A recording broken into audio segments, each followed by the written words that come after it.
17 Agustus pukul 7 pagi live di Kompas TV.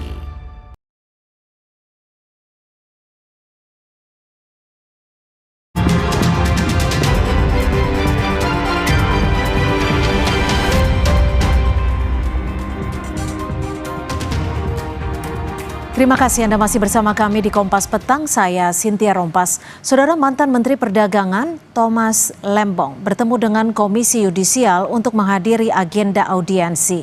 Hal ini menindaklanjuti laporan terhadap Majelis Hakim yang menangani kasus impor gula di Pengadilan Negeri Tipikor Jakarta. Usai pertemuan tertutup, Komisi Yudisial menjelaskan akan menindaklanjuti laporan Tom Lembong soal indikasi pelanggaran hakim yang memberikan vonis terhadap Tom. Ketua Komisi Yudisial mengatakan menaruh perhatian pada kasus Thomas Trikasih Lembong karena sudah menjadi perhatian publik. Selain itu, kasus Tom Lembong baru pertama ada pemberian abolisi dari Presiden sehingga Komisi Yudisial akan menindaklanjutinya laporan sesuai dengan kewenangan KY. Khusus kasus Pak Tom ini ya, karena ini menjadi atensi kita semua, menjadi momen penting, karena mungkin seingat saya baru pertama kali ada pemberian abolisi ya. Ya, jadi KY tentu akan menindaklanjuti laporan ini sesuai dengan kewenangan yang ada pada kami. Tom didampingi sejumlah kuasa hukumnya. Kedatangan Tom bersama tim kuasa hukum guna memenuhi undangan Komisi Yudisial atas laporan yang mengenai dugaan pelanggaran kode etik dan perilaku Hakim Pengadilan Tipikor Jakarta yang menjatuhkan vonis 4,5 tahun penjara. Selain sebagai bentuk komitmen untuk mendukung transparansi dan akuntabilitas dalam proses peradilan, kehadiran Tom di Komisi Yudisial juga untuk mendorong adanya upaya perbaikan lembaga peradilan untuk kebaikan bersama. Sebelumnya, Tom bebas setelah menerima abolisi dari Presiden Prabowo Subianto. Gimana kabar Pak Tom? Baik Pak Tom. Sehat Pak Tom. Ini tanggung jawab bersama ya, untuk tidak melakukan pembiaran ya. Dan justru kalau bisa dijadikan momentum untuk berbenah dan memperbaiki ya, saya juga sampaikan, bagi saya tidak ada justru berbenah itu sesuatu yang patut dibanggakan dan patut kita pandang sebagai sesuatu yang mulia.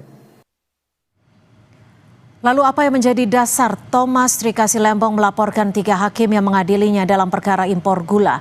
Kita bahas bersama kuasa hukum mantan Menteri Perdagangan Thomas Trikasih Lembong, Zaid Musyafi. Mas Zaid, terima kasih sudah bergabung bersama kami di Kompas Petang. Tadi sudah melakukan audiensi dengan Komisi Yudisial.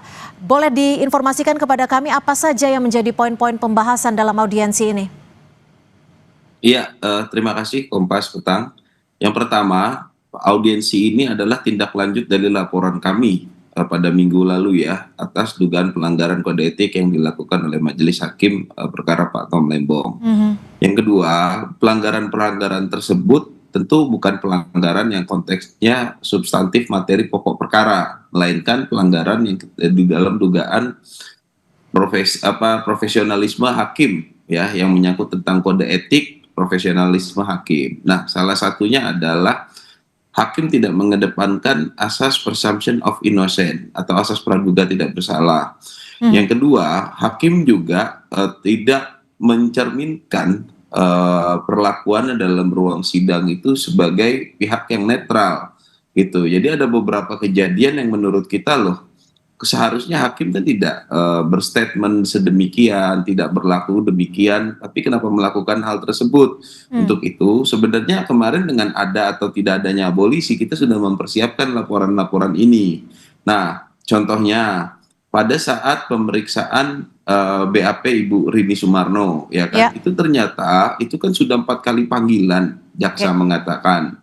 Nah, tapi Bu Rini Sumarno bilangnya lagi ada agenda keluarga di Solo. Padahal hakim ini punya kewenangan memerintahkan jaksa untuk menghadirkan secara paksa. Kenapa dia tidak melakukan itu, malah melakukannya adalah memberikan izin kepada jaksa penuntut umum. Jadi artinya secara garis besar Pak Tom ingin mengajukan keberatannya bahwa ada rasa ketidakadilan saat kasus ini ditangani Tipikor.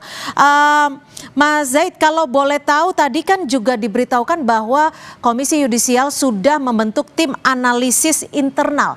Apa saja sih yang akan dianalisa oleh Komisi Yudisial ini?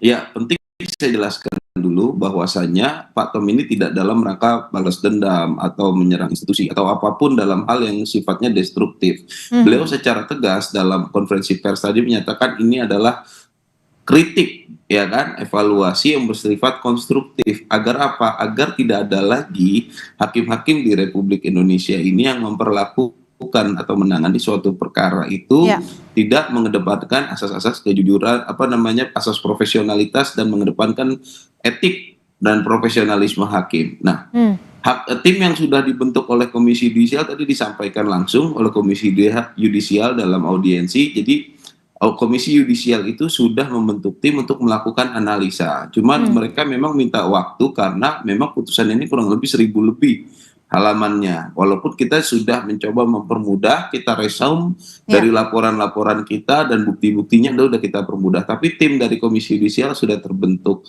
Nanti apakah ini masuk dalam ranah pelanggaran kode etik dan kehormatan hakim, ataukah ini masuk ke dalam ranah teknis yuridis, nanti asli tim analisanya yang akan melakukan analisa terhadap laporan kami. Tetapi setelah ini langkahnya adalah Pak Tom akan dimintai keterangan dulu atas laporan yang sudah Pak Tom buat ini.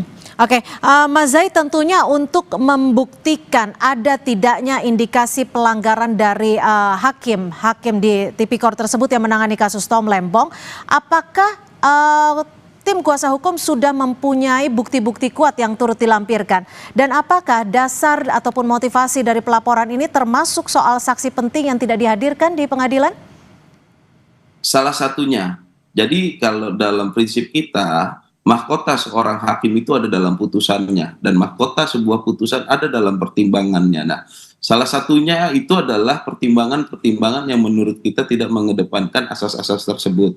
Di luar yang tadi sudah kita sampaikan bahwasanya ada dugaan-dugaan pelanggaran ketidakprofesionalan dan juga pelanggaran atas profesionalan hakim dan kode etik dalam menjalankan proses persidangan. Ada 2 poin tersebut yang kita prioritaskan. Nah, mengenai bukti, salah satu bukti yang kita ajukan adalah sama persisnya pertimbangan dengan isi BAP, yaitu adalah keterangan dari Bu Sri Agustin yang menyatakan bahwasanya yang perintah dari atasan itu adalah perintah dari saudara Pak Tom Lembong. Padahal Pak Tom tidak ada pernah menerbitkan perintah yang dimaksud dalam keterangan kesaksian itu.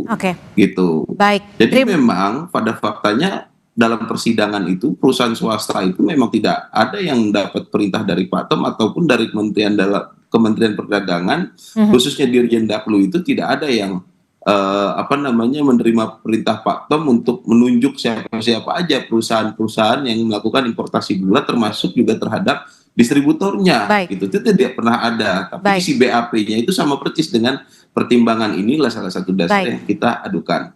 Baik, terima kasih Mas Zaid Musafi, kuasa hukum dari Thomas Trikasih Lembong. Terima kasih. Saudara, informasi lainnya di Kompas Petang masih akan kami hadirkan selepas jeda. Jumlah tersangka